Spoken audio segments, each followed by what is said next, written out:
When I first found Frightstuff.com, I was a little iffy and hesitant to buy one of these You Do It mask kits off of here. I've heard good things about it, but it seems very labor intensive, and I'm not a good model builder, and I just don't have the patience for it. But at $28, I just decided, you know what, I'm just going to do it and take my time with it, and I'm glad I did because there is my Frightstuff.com You Do It mask kit part 3 and 4 mask. This is a very nice mask, guys. I gotta tell you. Frightstuff.com is run by a man named Ken Torillo. He supposedly made the original movie mold hockey mask for part 3, and he has the original movie mold in his possession. And he makes these out of his garage and he sends them out, from what I understand. And they are made to order. So when you do order them, it does take a little while for them to get to you because he does have other things. He still works in Hollywood in the special effects business. So he does do this, from what I hear, in his spare time.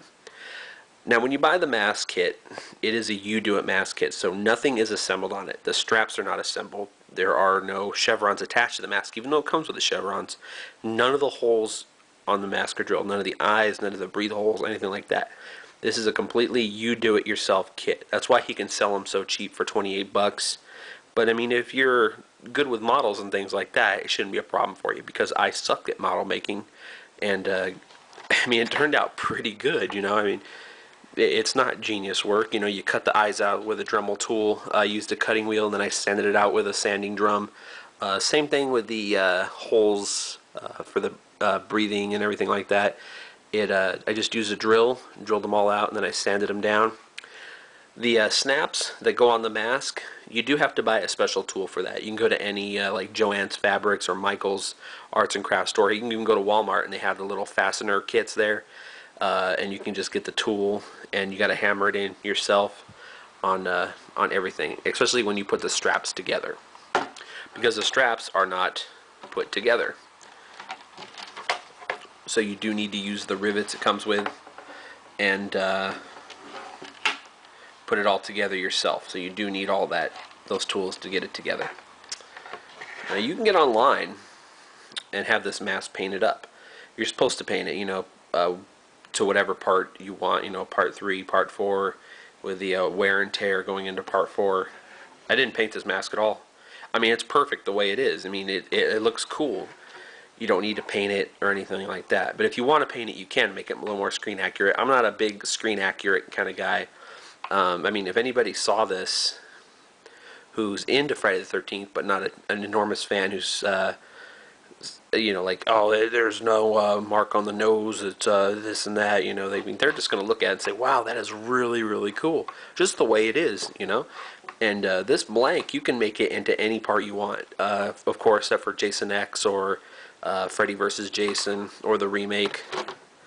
They do sell those blanks on Frightstuff.com, though, the Jason X and the remake blank, so you can get those off of there. But I got to tell you guys, this is a great mask. For 28 bucks, get one, put it together, take your time, and just have fun doing it. It also comes with a certificate of authenticity, and it is numbered. Hockey mask blank, signed by Ken Torillo, the date that he made it and sent it out, I guess. And the number corresponds with a number on the back of the mask. You can't really see it focusing in. And it's also signed by Ken Torillo right there on the mask. So, it's very nice. The plastic itself is not very thick at all. It's really actually thin compared to some other masks that I've seen, or have actually. And let me just pull one out here. This is my NECA Freddy vs. Jason hockey mask, previously reviewed on my YouTube account. This one here is very, very thick, and a lot thicker in some areas, like right here at the top. Look how thick that is, right here at the top. And it's also very heavy. It's not bendable, though, but it isn't the resin remake mask that they put out a while back. It is a sort of a plastic mask. And this is a good mask, I like it, but it is very heavy. And if I put it right next to each other, I'm not sure with the camera angle you can see, the Freddy vs. Jason one is considerably smaller, height-wise, not width-wise. compared to the Frightstuff.com mask. This one is bigger, probably about an inch and a half, right here down by the chin. And this one is lighter. It covers my face better because I've got an enormous head. And I used this actually for Halloween this year. I was actually going to use this one for Halloween because I got leather straps for it and I coated it if you watch my other video. But after getting this one and putting it on, I was like, I'm wearing this mask right here. This is way cooler. So this one's just on display in my new man cave that is in my new home that I just moved into. So there you go. So I'm going to go ahead and get this out of the way.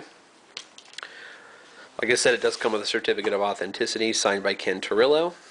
It comes in a plastic bag, the entire kit with Frightstuff.com, and it's all stapled together right there. And I don't know what else to say about it, guys. You know, you just need to go ahead and get one and put it together because, I mean, it is way cool. You know, I mean, even if you don't paint it or make it exactly screen accurate for whatever movie you like, I mean, I'd get one anyway. I'm going to get a couple more, actually. I'm going to get a Jason X one, and I'm going to actually make it screen accurate with a screen accurate straps from fiberglassmasks.com.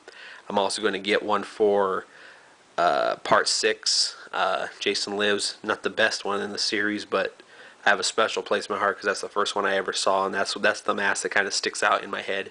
And I also want a Part 8 mask, Jason Takes Manhattan. So you can do anything with this mask blank. You know, you can paint it whatever color you want, get the screen accurate straps, get the proper chevrons on there, and you can make it look like whatever movie you want it to. But me, I just left it exactly the way it was. You know, the way it came, just left it white, didn't paint it, put the chevrons on painstakingly. They're not exactly accurate, excuse me, and just left the straps exactly the way they were. So if you have any questions, go ahead and send me an email, shoot me an email, and I'll be more than happy to answer them for you. And you guys have a good day. Bye.